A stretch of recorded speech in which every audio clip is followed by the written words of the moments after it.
ಶಾಂತಿ, ನೆಮ್ಮದಿ ಮತ್ತು ಪರಸ್ಪರ ಗೌರವ, ಪ್ರೀತಿ, ವಿಶ್ವಾಸ, ಸ್ನೇಹಮಯವಾದಂಥ ವಾತಾವರಣ ಅದೆಲ್ಲ ಇದ್ದಾಗ ಅದೆಲ್ಲರೂ ಸಾರ್ವಜನಿಕರು ಮತ್ತು ನಾಗರಿಕರು ಅದನ್ನೇ ಬಯಸುವಂಥದ್ದು. ಮತ್ತು ಒಂದು ಸರ್ಕಾರದ ಜವಾಬ್ದಾರಿ ಕೂಡ ಅದಾಗ್ತದೆ.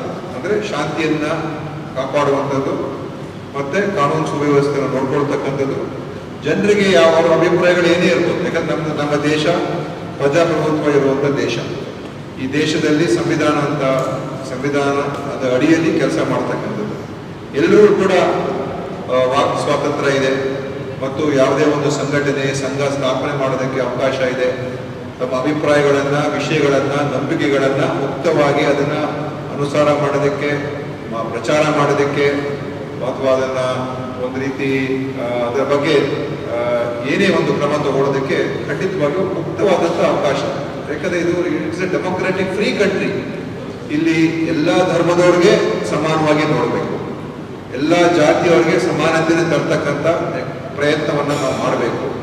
ಸಾಮಾಜಿಕವಾಗಿ ಎಲ್ಲರನ್ನೂ ಕೂಡ ಮೇಲ್ ತರ್ತಕ್ಕಂಥ ಪ್ರಯತ್ನ ಮಾಡಬೇಕು.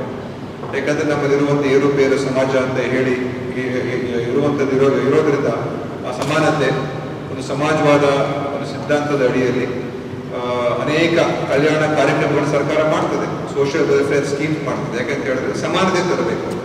ಅದಕ್ಕೋಸ್ಕರ ಸೆಕ್ಯುಲರ್, ಸೋಷಿಯಲಿಸ್ಟ್, ಡೆಮೊಕ್ರಾಟಿಕ್ ರಿಪಬ್ಲಿಕ್ ಅಂತ ಹೇಳೋದು.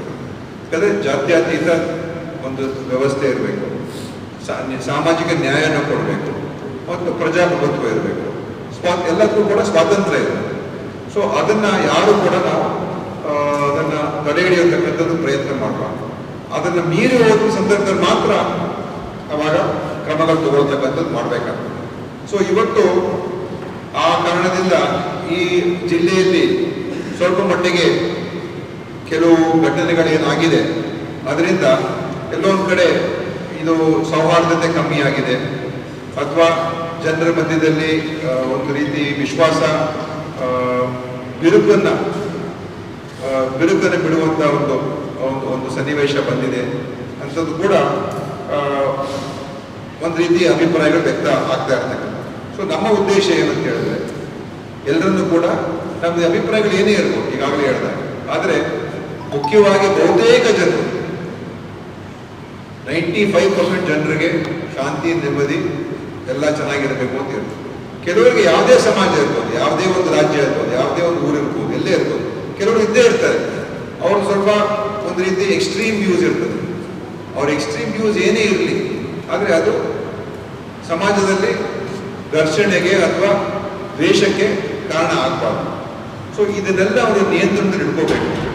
ನಿಯಂತ್ರಣದಲ್ಲಿ ಇಟ್ಕೊಂಡು ನಾವು ಅದನ್ನು ಒಂದು ರೀತಿ ಒಂದು ವ್ಯವಸ್ಥೆಯ ಅಡಿಯಲ್ಲಿ ಕಾನೂನು ಉಲ್ಲಂಘನೆ ಆಗದೇ ಇರ್ತಕ್ಕಂಥ ರೀತಿಯಲ್ಲಿ ನೋಡ್ಕೊಂಡು ಹೋಗುವಂಥದ್ದು ಮಾಡಬೇಕು ಮತ್ತು ಪರಸ್ಪರ ನಾವು ಮಾತಾಡ್ಕೋಬೇಕು. ಈಗ ಒಂದು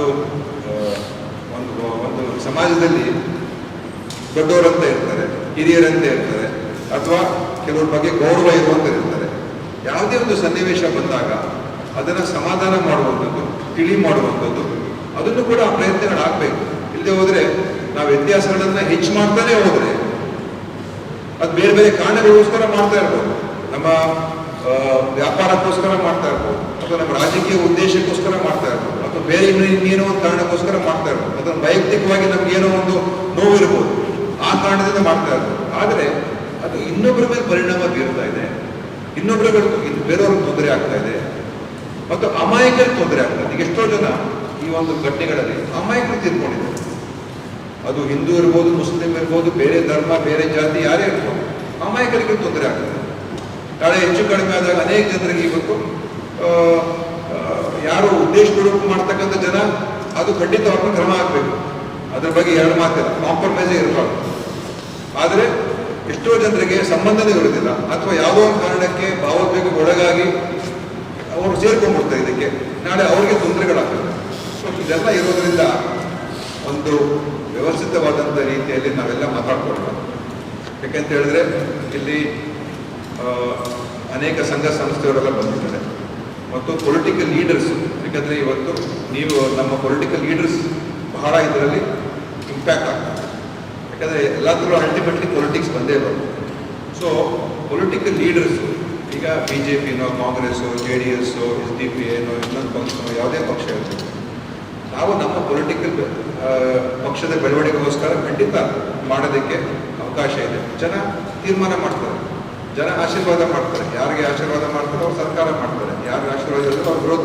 ಅದು ಬೇರೆ ಪ್ರಶ್ನೆ. ಆದರೆ ನಮ್ಮ ಪೊಲಿಟಿಕಲ್ ಅಜೆಂಡಾ ಅಥವಾ ನಮ್ಮ ಬೇರೆ ಏನೇ ಅಜೆಂಡಾ ಇದ್ದರೂ ಕೂಡ ಅದು ಹಿಂಸೆಗೆ ಅಥವಾ ದ್ವೇಷಕ್ಕೆ ದಾರಿ ಮಾಡಿಕೊಳ್ಳೋದು ಅಷ್ಟೇ. ಸೊ ಕಾನೂನು ಸುವ್ಯವಸ್ಥೆಯನ್ನು ಒಂದು ಕಡೆ ಪೊಲೀಸ್ ಅವ್ರ ಕ್ರಮ ಅದು ಬೇರೆ.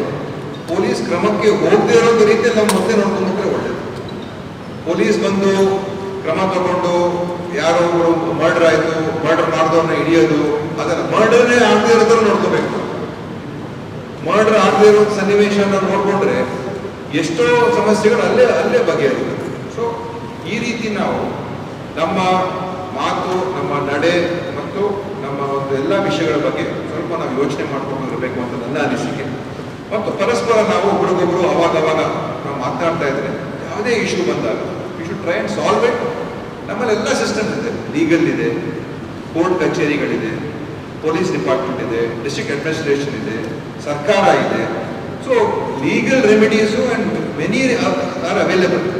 ಅದು ಇಲ್ಲದೇನೆ ಮೀರಿ ಹೋದಾಗ ಅದೊಂಥರ ನೋಡೋಣ. ಆ ಸಂದರ್ಭ ಏನು ಬಂದಿಲ್ಲ ನಮ್ಮ ದೇಶಕ್ಕೆ ಆ ಪರಿಸ್ಥಿತಿ ಬಂದಿಲ್ಲ.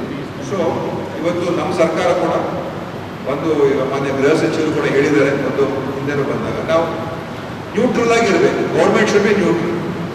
Government should not support anybody who is violating the law. ಎಲ್ಲರೂ ಒಂದೇ ಥರ ನಾವು ನೋಡಬೇಕು. ಯಾರಿಗೆ ಒಬ್ಬರಿಗೆ ಬೆಂಬಲ ಕೊಡೋದು, ಯಾರಿಗೆ ಒಬ್ಬರಿಗೆ ಸಪೋರ್ಟ್ ಮಾಡೋದು, ಅಥವಾ ಒಬ್ಬರು ತಪ್ಪು ಮಾಡಿದ್ರೆ ಅವ್ರಿಗೆ ನಾವು ಬಿಟ್ಕೊಡೋದು, ಇನ್ನೊಬ್ರಿಗೆ ತಪ್ಪು ಮಾಡಿದಾಗ ಮಾತ್ರ ಶಿಕ್ಷೆ ಕೊಡೋದು, ಆ ಥರನೂ ಆಗೋದಕ್ಕೆ ಅವಕಾಶ ಕೊಡಬಾರ್ದು. ಸೊ ಈಗ ಒಂದು ಯಾರ್ಯಾರು ಕರೆದಿದ್ದೀವಿ ಅವ್ರು ಮಾತ್ರ ಬರಬೇಕು. ಎಲ್ಲ ಥರ ಜನ ಬರ್ತಾ ಇದ್ರೆ ಸ್ವಲ್ಪ ನೋಡ್ಕೊಂಡು ಡಿಸೈಡ್ ಮಾಡಿ. ಸ್ವಲ್ಪ ಯಾರು ಇನ್ವೈಟೀಸು ಯಾರಿದ್ದಾರೆ ಅವ್ರು ಮಾತ್ರ ಇರಬೇಕಪ್ಪ. ಇದು ಯಾರು ಇನ್ವೈಟೀಸ್ ಇಲ್ಲ, ದಯವಿಟ್ಟು ಸ್ವಯಂ ಪ್ರೇರಣೆ ಅಂತ ನೀವು ಹೊರಗಡೆ ಹೋದರೆ ಒಳ್ಳೆಯದು. ಇನ್ವೈಟೀಸ್ ಮಾತ್ರ ಇರಬೇಕು. ಇನ್ನೊಮ್ಮೆ ಕೇಳ್ಕೊಳ್ತೀನಿ, ಯಾಕಂದರೆ ಇದು ಸೌಹಾರ್ದ ಶಾಂತಿ ಸಭೆ. ಈ ಸಭೆಯಲ್ಲಿ ಯಾವುದೇ ರೀತಿಯ ಘರ್ಷಣೆಗೆ ಅವಕಾಶ ಬೇಡ ಅಂತ ಹೇಳಿ, ಸೊ ನಾವು ನ್ಯೂಟ್ರಲ್ ಆಗಿರ್ಬೇಕು. As A district minister, as A government representative government, ನಮ್ಮ ಡ್ಯೂಟಿ ನ್ಯೂಟ್ರಲ್. ನಮಗೆಲ್ಲರೂ ಯಾರೇ ತಪ್ಪು ಮಾಡೋದು ಕ್ರಮ ತಗೊಳ್ಬೇಕು. ಅದು ಮತ್ತು ಸಮಾನವಾಗಿ ಕೊಡಬೇಕು. ಡಿಸ್ಟ್ರಿಕ್ಟ್ ಅಡ್ಮಿನಿಸ್ಟ್ರೇಷನ್ ಕೂಡ, ಪೊಲೀಸ್ ಅಡ್ಮಿನಿಸ್ಟ್ರೇಷನ್ ಕೂಡ ಆ ಥರ ಇರಬೇಕು. ಅಲ್ಲಿ ಏನಾದರೂ ನ್ಯೂನತೆ ಆಗ್ತಾ ಇದೆಯಾ, ಅಲ್ಲಿ ಏನಾದರೂ ಡಿಫರೆನ್ಸ್ ಆಗಿದೆಯಾ, ಅದನ್ನು ಕೂಡ ಸರಿಪಡಿಸ್ಕೊಡೋಣ. ಏನಾದರೂ ಇದ್ದರೆ ನೀವು ಸ್ಪಷ್ಟವಾಗಿ ಈ ಥರ ಆಗ್ತಾ ಇದೆ ಸರ್, ಸರಿ ಮಾಡ್ಕೊಳ್ಳೋಣ. ಸೊ ಈ ಉದ್ದೇಶದಿಂದ ನಾನು ಇನ್ನೆಚ್ಚು ಮಾತಾಡೋಕೆ ಹೋಗಲ್ಲ. ಹೇಳಿ ಇವತ್ತು ಈ ಸೌಹಾರ್ದ ಸಭೆ ಸೌಹಾರ್ದವಾದಂಥ ರೀತಿಯಲ್ಲಿ ನಾವು ಮಾಡೋಣ. ಇದರಲ್ಲೂ ಕೂಡ ನಾವು ಮೊಸರಲ್ಲಿ ಕಲ್ಲು ಹುಡ್ಕೋದು ಬೇಡ. ಇದು ಒಂದು ನಮ್ಮ ಒಂದು ಯಾವುದೇ ದುರುದ್ದೇಶ ಅಥವಾ ಯಾವುದೇ ಸ್ವಾರ್ಥ ಇಲ್ಲದೆ ಇರತಕ್ಕಂಥ ಒಂದು ಇಟ್ಕೊಂಡು ನಾವೇನು ಈ ಸಭೆ ಕರೆದಿಲ್ಲ.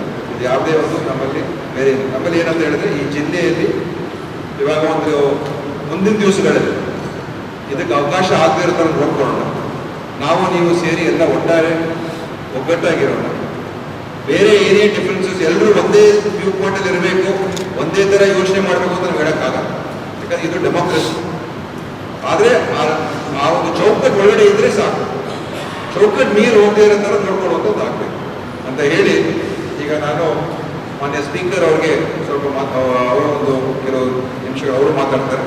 ಆಮೇಲೆ ಗೃಹ ಸಚಿವರು ಮಾತಾಡಿದ ನಂತರ ಎಲ್ಲರೂ ಅವರವರ ಅಭಿಪ್ರಾಯಗಳನ್ನು, ಅವರವರ ವಿಷಯಗಳು ಏನೇನಿದೆ, ಅವ್ರ ಮನಸ್ಸಲ್ಲಿ ಏನಿದೆ ಅದನ್ನು ಹೇಳ್ಕೊಂಡು ಸಂಕ್ಷಿಪ್ತವಾಗಿ ತಾವು ಹೇಳಿ, ಮತ್ತು ನಮ್ಮ ಕಡೆಯಿಂದ ಏನಾದರೂ ಸರಿಪಟ್ಟು ನಾವು ಮಾಡ್ಕೊಂಡು ಮುಂದೆ ಯಾವ ರೀತಿ ಹೋಗಬೇಕು, ಹೇಗೆ ನಾವು ಮುಂದೆ ಹೆಜ್ಜೆ ಇಡಬೇಕು. ಈ ಪ್ರೀತಿ ವಿಶ್ವಾಸವನ್ನು ಸಮಾಜದಲ್ಲಿ ಈಗ ಜಾತಿ ಇರುವಂಥ ದೇಶ, ಧರ್ಮಗಳಿರುವಂಥ ದೇಶ, ಭಾಷೆಗಳಿರುವಂಥ ದೇಶ, ಅದನ್ನು ನಾವು ಜೋಡಿಸುವಂಥ ಕೆಲಸ ಮಾಡೋದು. ಆ ಕೆಲಸದಲ್ಲಿ ತಮ್ಮ ಸಲಹೆಗಳೇನಿದೆ, ಈ ಥರ ಮಾಡಿದ್ರೆ ಒಳ್ಳೆಯದಾಗುತ್ತೆ, ಅಥವಾ ಮುಂದೆ ಏನಿದ್ರೆ ಅದನ್ನು ಕೂಡ ಖಂಡಿತವಾಗೂ ಹೇಳಬೇಕು ಅಂತ ಹೇಳಿ ನಾವೆಲ್ಲರೂ ಬಂದು ಇದನ್ನು ಭಾಗವಹಿಸಿದ್ದೀರಲ್ಲ, ಅದು ನಮ್ಗೆ ಭಾಳ ಸಂತೋಷ. ಎಲ್ಲರೂ ಬಂದಿದ್ದಾರೆ, ಬಹುತೇಕ ಎಲ್ಲ ಪಕ್ಷದವ್ರು ಬಂದಿದ್ದಾರೆ, ಎಲ್ಲ ಧರ್ಮದವ್ರು ಬಂದಿದ್ದಾರೆ, ಎಲ್ಲ ಜಾತಿಯವ್ರು ಬಂದಿದ್ದಾರೆ, ಸಂಘ ಸಂಸ್ಥೆಯವ್ರು ಬಂದಿದ್ದಾರೆ, ಬೇರೆ ಬೇರೆ ಇನ್ಸ್ಟಿಟ್ಯೂಷನ್ಸಿಂದ ಬಂದಿದ್ದಾರೆ, ಮೆಡಿಕಲ್ ಇನ್ಸ್ಟಿಟ್ಯೂಷನ್ಸು, ಕ್ರೀಡಾಯಂತ್ರ ಸಂಸ್ಥೆ, ಬೇರೆ ಬೇರೆ ಸಂಸ್ಥೆಗಳು, ರೈತ ಸಂಘಟನೆಗಳು, ಅನೇಕ ಎಲ್ಲ ಸಂದರ್ಭದಲ್ಲಿ ನೀವೆಲ್ಲ ಬಂದಿರೋದು ಇದು ಒಂದು ಶುಭ ಸಂಕೇತ, ಒಂದು ಒಳ್ಳೆಯ ಒಂದು ಮೆಸೇಜು ಹೋಗುತ್ತೆ ಅಂತ ನಾನು ಅಂದ್ಕೊಂಡಿದ್ದೀನಿ ಹೇಳಿ, ನಮಗೆಲ್ಲರೂ ಕೂಡ ನಾನು ಬಹಳ ಪ್ರೀತಿಯಿಂದ ನಿಮ್ಮನ್ನೆಲ್ಲರೂ ನಾನು ಕೂಡ ಸ್ವಾಗತವನ್ನು ಬಯಸ್ತಾ ಇದ್ದೀನಿ ಅಂತ ಹೇಳಿ ಈಗ ಮಾನ್ಯ ಸ್ಪೀಕರು ಮಾತಾಡ್ತಾರೆ. ಈ ಒಂದು ಸಹೋದರ ಸಭೆಯಲ್ಲಿ ಉಪಸ್ಥಿತರಾದ ಸಮಾಜ ಸಚಿವರೇ, ಗೃಹ ಸಚಿವರೇ, ಎಲ್ಲ ಅಧಿಕಾರಿ ವರ್ಗದವರೇ, ಇಂದು ಎಲ್ಲ ನಮ್ಮ ಶಾಸಕರಿದ್ದಾರೆ.